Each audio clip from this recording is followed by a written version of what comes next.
왜 우리는 나쁜 습관을 그토록 반복하는 것일까? 왜 좋은 습관을 세우기가 그토록 어려운 것일까? 내년 이맘때 우리는 오늘보다 더 나은 뭔가를 하고 있기보다 예전 습관대로 똑같이 일을 하고 있을 확률이 높다. 좋은 습관을 며칠 이상 유지하는 것은 어려운 일이다. 진심으로 노력하고 이따금 동기가 꿈틀댄다고 해도 말이다. 운동, 명상, 일기쓰기, 요리 같은 습관을 들이기 위해 하루 이틀 정도는 노력할 수 있지만 그 이상이 지나면 귀찮아진다. 반면 어떤 습관은 한번 자리 잡으면 영원히 지속된다. 특히 원하지 않는 습관일수록 그렇다. 정크푸드를 먹는다든지, 텔레비전을 지나치게 오래 본다든지, 일을 자꾸 미룬다든지, 담배를 피운다든지 등 건강하지 않은 습관은 벗어나기 불가능하게 느껴진다. 습관을 바꾸기가 어려운 것은 두 가지 이유 때문이다. 첫째, 변화시키고자 하는 대상이 잘못되었다. 둘째, 변화의 방식이 잘못되었다. 이 챕터에서는 첫 번째에 대해 이야기할 것이다. 우리의 첫 번째 실수는 변화시키고자 하는 대상을 잘못 골랐다는 데 있다. 이 말을 이해하려면 변화가 일어날 수 있는 수준이 마치 양파 껍질처럼 여러 단계, 즉 위 그림에서 보듯이 3개의 층으로 이루어져 있음을 알아야 한다. 첫 번째 층은 결과를 변화시키는 것이다. 살을 뺀다거나, 책을 낸다거나, 챔피언십을 따낸다거나 하는 것이다. 우리가 세운 목표 대부분은 이 단계와 연관되어 있다. 두 번째 층은 과정을 변화시키는 것이다. 이 층은 우리의 습관과 시스템을 변화시키는 데 맞춰져 있다. 매일 체육관에서 새로운 운동을 해본다든가, 작업 흐름을 개선하고자 책상에 널린 잡동사니들을 정리한다든가, 명상 훈련을 한다든가 하는 것이다. 우리가 세운 습관 대부분이 이 단계와 연관되어 있다. 가장 안쪽의 세 번째 층은 정체성을 변화시키는 것이다. 이 층은 우리의 믿음을 변화시키는 데 맞춰져 있다. 세계관, 자아상, 자신과 타인에 대한 판단 같은 것들이다. 우리가 가지고 있는 믿음, 가설, 편견들 대부분이 이 단계와 연관되어 있다. 결과는 우리가 얻어낸 것이며 과정은 우리가 해나가는 것이다. 그리고 정체성은 우리가 믿고 있는 것이다. 꾸준히 유지될 습관, 1%의 개선을 위한 시스템을 세우려고 할 때 이 3단계 중 더 낮거나 더 못한 어느 한 단계는 존재하지 않는다.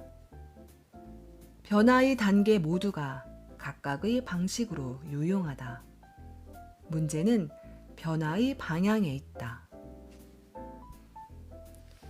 많은 사람이 자신이 얻고자 하는 것에 초점을 맞춰 습관을 변화시키려고 한다.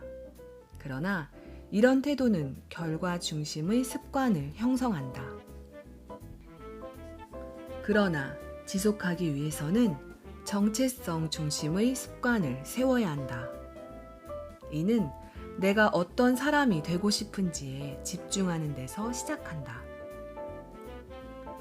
두 사람이 금연을 한다고 해보자. 누군가가 담배를 권했을 때 첫 번째 사람은 이렇게 말한다. 괜찮습니다. 담배 끊었어요. 언뜻 합당한 대답처럼 들리지만 이 사람은 여전히 자신이 흡연자이며 뭔가를 하느라 애쓰고 있다고 여기고 있다. 이전의 믿음을 버리지 못한 채 행동이 변화하기를 바라고 있는 것이다. 두 번째 사람은 이렇게 말한다. 괜찮습니다. 전 흡연자가 아니거든요. 작은 차이지만 이 대답은 정체성을 바꿨다는 신호다. 이전에는 흡연자였지만 지금은 아니라는 말이다. 이런 사람들은 더 이상 자신을 흡연자와 동일시하지 않는다. 우리는 뭔가를 개선하고자 할 때 정체성 변화를 생각하지 않는다. 그저 이렇게 생각할 뿐이다. 날씬해지고 싶어. 결과, 이번 다이어트를 계속하면 날씬해질 거야. 과정. 목표를 정하고 그 목표를 이루기 위해 자신이 해야 할 행동만 생각한다. 자신을 움직이게 하는 믿음에 대해서는 생각하지 않는다. 스스로를 바라보는 방식을 바꾸지 않고는 아무것도 변하지 않음을 깨닫지 못한다. 모든 행동의 기저에는 믿음 체계가 있다. 사회 시스템을 예로 들면 민주주의 체제는 자유, 다수결 원칙, 사회적 평등 같은 믿음을 기초로 세워진다. 반면에 독재 체제는 절대 권력, 엄격한 복종과 같은 완전히 다른 믿음을 배경으로 한다. 민주주의 체제에서는 더 많은 사람이 투표하게 만들 방법들을 생각할 수 있지만 독재 체제에서는 이런 행동 변화를 일으키려는 생각을 하지 않는다. 그 체제의 특성이 아니기 때문이다. 독재 체제에서 투표는 불가능한 일이다. 이는 사람이나 조직, 사회, 토론 등에도 마찬가지로 적용된다. 어떤 시스템 또는 어떤 습관의 기저에는 일련의 믿음과 가정들로 이루어진 정체성이 깔려 있다. 나에게 적합하지 않은 행동은 오래 유지되지 않는다. 돈을 많이 벌지만 내가 버는 것보다 쓰는 걸 더 잘하는 사람이라면 계속 돈을 쓰는 쪽으로 이끌릴 것이다. 더 건강해지고 싶은데 뭔가를 성취하는 것보다 편안함을 우선시하는 사람이라면 운동보다는 쉬는 쪽으로 이끌릴 것이다. 근본적인 믿음이 변화하지 않는다면 습관을 바꾸기란 무척이나 어렵다. 새로운 목표와 계획을 세웠지만 자신이 어떤 사람인지 변화하지 않았다면 말이다. 콜로라도주 볼더 출신 기업가 브라이언 클라크의 이야기는 좋은 사례다. 저는 계속 손톱을 깨무는 버릇이 있었어요. 어릴 때 신경이 곤두설 때 시작된 버릇인데 이 버릇이 자연스럽게 습관이 되었죠. 결국 손톱이 자랄 때까지는 물어뜯지 말자고 결심했어요. 의지만으로 겨우 해냈죠. 그러다 클라크는 놀라운 일을 하게 되었다. 아내에게 처음으로 네일숍에 가보자고 했어요. 손톱 관리에 돈을 쓰기 시작하면 물어뜯지 않을 거라고 생각한 거죠. 그 생각은 맞았는데 금전적인 이유 때문만은 아니었어요. 매니큐어를 칠한 손톱들이 꽤 근사해 보였던 거예요. 또 물어뜯지만 않는다면 제 손톱이 정말 건강하고 매력적이라고 네일 아티스트가 말해줬거든요. 갑자기 손톱에 자신감이 생겼죠. 이전에는 한 번도 생각해보지 않았던 뭔가가 생겨난 거죠. 그게 모든 걸 바꿔놓았어요. 전 그 뒤로 손톱을 물어뜯지 않아요. 초조함이 극에 달한 순간에도요. 적절히 관리된 손톱에 자부심을 갖게 되었기 때문이죠. 본질적인 동기가 최종적인 결과로 나타나는 것은 습관이 정체성의 일부가 될 때다. 나는 이런 것을 원하는 사람이야 라고 말하는 것은 나는 이런 사람이야 라고 말하는 것과는 매우 다르다. 자신의 어떤 모습에 자부심을 가질수록 그와 관련된 습관들을 유지하고 싶어진다. 머리 스타일에 자부심이 있다면 그 스타일을 유지하기 위해 머리를 관리하는 온갖 습관을 갖게 된다. 일단 뭔가와 관련해 자부심이 생기면 이를 위한 습관을 유지하려고 필사적으로 애쓸 것이다. 진정한 행동 변화는 정체성 변화에 있다. 우리는 무언가가 되고 싶어 그와 관련된 습관을 시작한다. 하지만 그 습관을 꾸준히 해나가는 건 오직 그것이 자기 정체성의 일부가 될 뿐이다.